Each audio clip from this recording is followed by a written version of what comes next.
Assalamualaikum warahmatullahi wabarakatuh.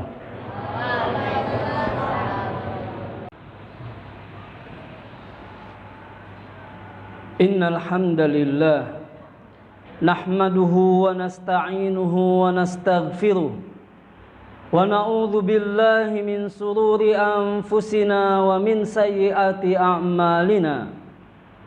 May yahdihillahu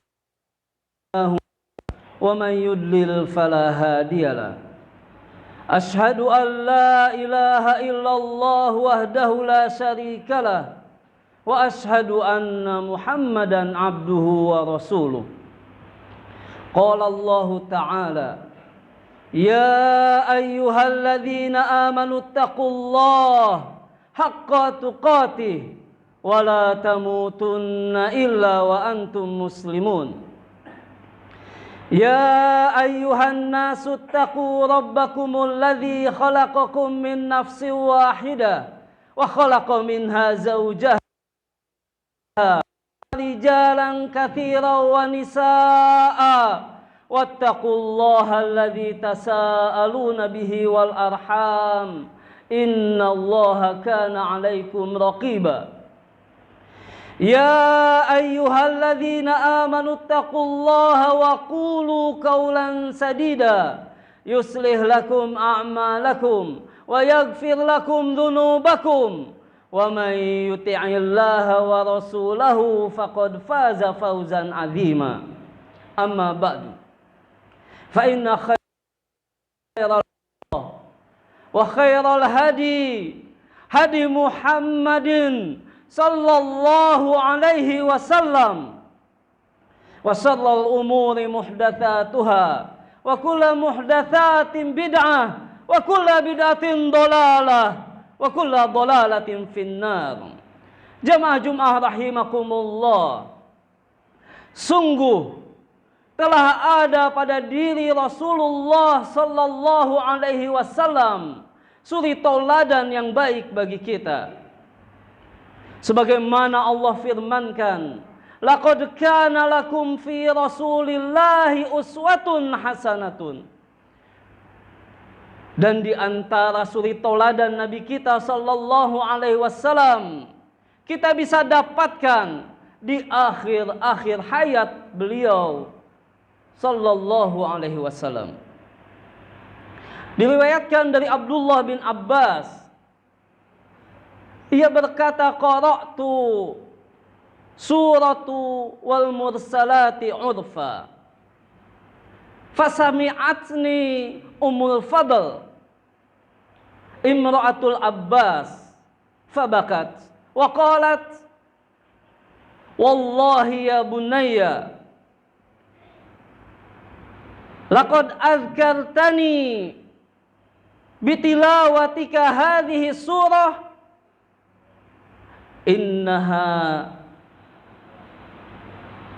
la akhiru ma sami'tu Rasulullah sallallahu alaihi wasallam yaqra'u biha fi salatil maghrib.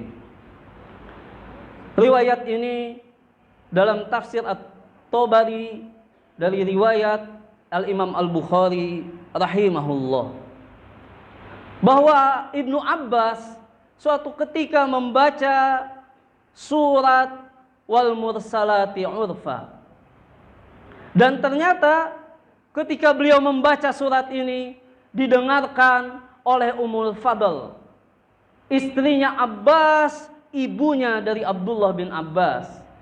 Fabakat, maka Ummul Fadl pun menangis.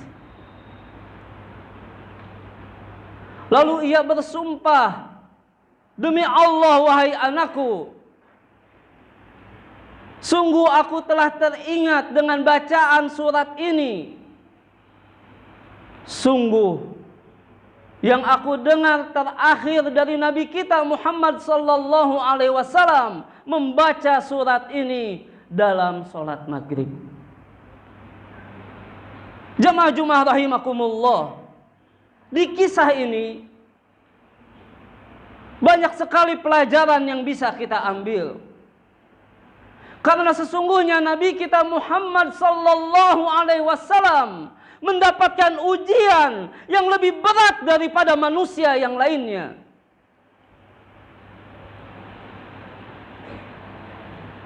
Termasuk di akhir hayatnya, Nabi kita Muhammad sallallahu alaihi wasallam ditimpa oleh sebuah penyakit yang berat, yang lebih berat daripada penyakit yang menimpa manusia.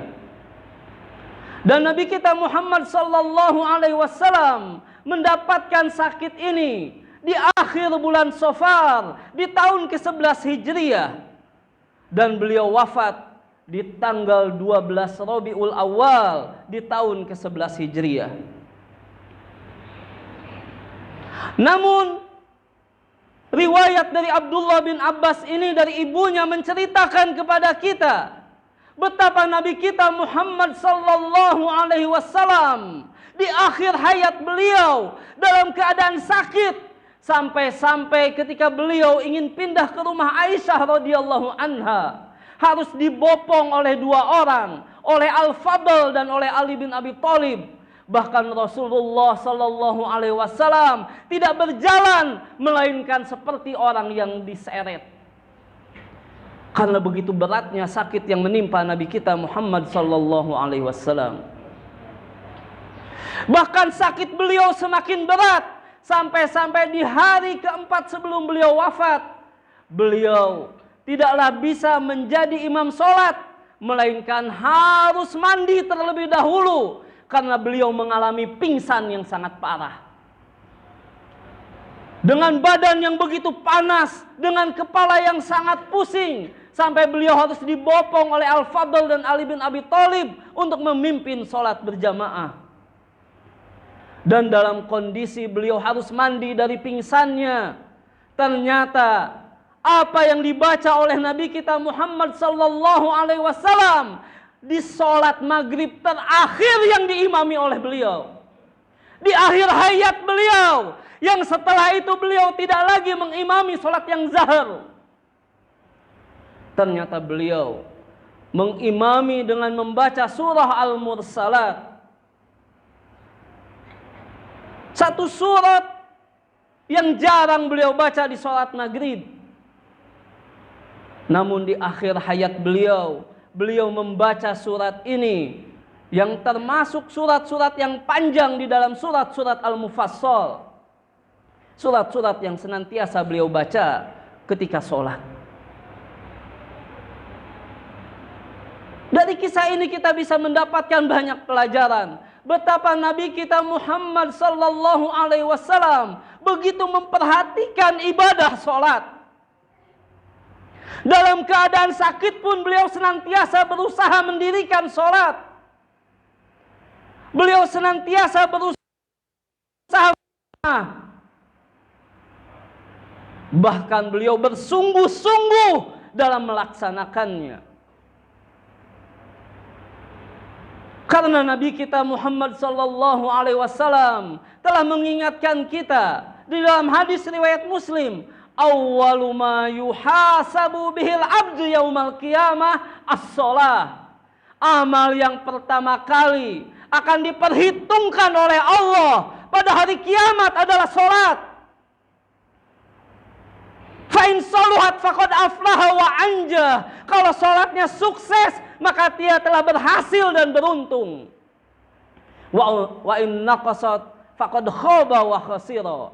Sedangkan apabila sholatnya kurang, maka dia telah rugi dan celaka. Sampai-sampai Nabi kita Muhammad sallallahu alaihi wasallam mengingatkan kita dalam hadis riwayat Bukhari, al-farqu bainal abdi wa bainal kufri tarkus shalah.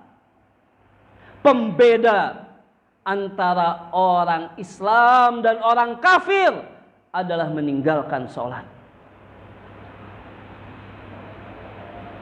Karena itu Nabi kita Muhammad sallallahu alaihi wasallam mencontohkan kepada kita di akhir-akhir hayat beliau, ketika beliau dalam keadaan sakit yang begitu berat, dalam keadaan tidak bisa berjalan, dalam keadaan senantiasa pingsan lalu pingsan, ternyata beliau masih berusaha mandi, menguatkan badannya agar dalam keadaan itu masih bisa menghadiri sholat berjamaah. Maka inilah suri toladan yang baik bagi kita, agar kita memperhatikan diri-diri kita, amal-amal kita, terkhusus memperhatikan sholat-sholat kita, agar kita tidak menyia-nyiakannya. Karena mereka yang menyia-nyiakan sholat, Allah telah mengancamnya dengan ancaman yang begitu berat.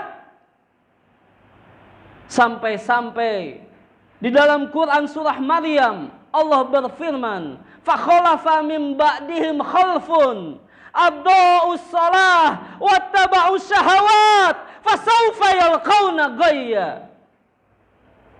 Akan datang setelah orang-orang yang mulia, setelah orang-orang yang terpuji, akan datang pengganti yang jelek, yang berciri menyia-nyiakan sholat, mengikuti hawa nafsu.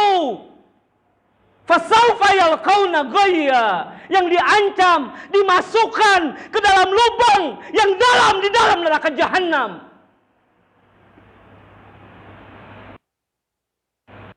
Melaksanakan sholat tapi menyia-nyiakannya, sebagaimana disebut oleh Sa'ad bin Abi Waqqas, huwa ta'khirul waqt, mengakhir-akhirkan waktu sholat.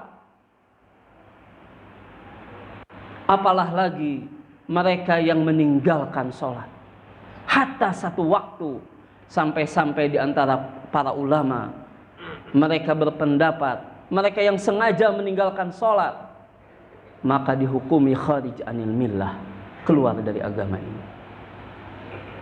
Walaupun jumhur ulama mengatakan tidak selama masih meyakini kewajibannya, tapi menunjukkan betapa beratnya dosa menyia-nyiakan sholat, apalagi sampai meninggalkannya. Karena itu jamaah Jumat rahimakumullah, hendaklah kita perhatian dalam masalah sholat ini. Hendaklah kita berusaha untuk senantiasa menghadiri sholat berjamaah di masjid bagi laki-laki dengan tepat waktu. Hendaklah kita jangan sampai mengulur-ulurkan waktunya, apalagi sampai meninggalkannya. Wallahu a'lam bishawab.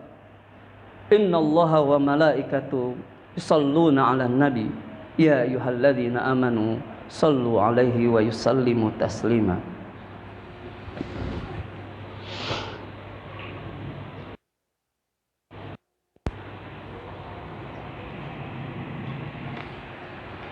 Alhamdulillah, wassalatu wassalamu ala rasulillah wa ala alihi wa sahbihi wa mawala. Qala Allah ta'ala, ya ayyuhalladzina amanu taqullaha haqqa tuqatih wa la tamutunna illa wa antum muslimun.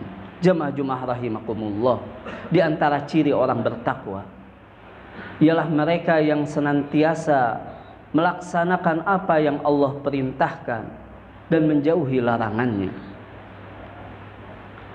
Dan di antara kaum muslimin, mereka hendaknya mengilmui bahwa tidaklah sama setiap amalan. Ada di antara amalan yang lebih utama daripada amalan yang lainnya. Dan di antara amalan yang hendaknya kita perhatikan adalah masalah sholat. Ia adalah arkan min arkanil Islam. Dia adalah rukun di antara rukun Islam. Dan ia adalah amal yang pertama kali dihisab. Dan ia adalah tolak ukur kebaikan dari amal-amal manusia. Sehingga Nabi SAW bersabda, fa in soluhat faqad aflaha wa anjah. Kalau sholatnya baik, maka dia telah sukses dan beruntung. Karena itu masalah sholat hendaklah kita berusaha memperhatikannya. Kita dirikan, bahkan kita jadikan ibadah sholat kita sebagaimana suri toladan kita, Nabi kita Muhammad sallallahu alaihi wasallam. Hendaklah kita memperhatikan sholat yang fardu, dan juga menambah dengan sholat yang nafilah, sholat sunnah. Semoga dengan kita menjaga sholat ini, Allah menjaga kita, menjaga kaum muslimin, memuliakan mereka di dunia dan memuliakan di akhirat. Allahumma salli ala Muhammad wa ala ali Muhammad kama sallaita ala Ibrahim wa ala ali Ibrahim innaka Hamidum Majid. Allahumma barik ala Muhammad wa ala ali Muhammad kama barakta ala Ibrahim wa ala ali Ibrahim innaka Hamidum Majid. Allahumma ighfir lil mu'minina wal mu'minat wal muslimina wal muslimat al ahya'i minhum wal amwat innaka sami'un qaribun mujibu da'wat wa yaqadiyal hajat. Rabbana dzalamna anfusana wa illam taghfir lana wa tarhamna lanakunanna minal khasirin. Rabbana ighfir li wa liwalidayya walil mu'minina yawma yaqumul hisab. Allahumma inna na'udzubika an nusyrika bika syai'an na'lamu wa nastaghfiruka lima la na'lamu. Ya musarrifal qulub sarrif qulubana ala dinik wa ya musabbital qulub tsabbit qulubana ala ta'atik. Rabbana atina fid dunya hasanah wa fil akhirati hasanah wa qina adzabannar. Wa sallallahu ala nabiyyina Muhammadin walhamdulillahi rabbil alamin.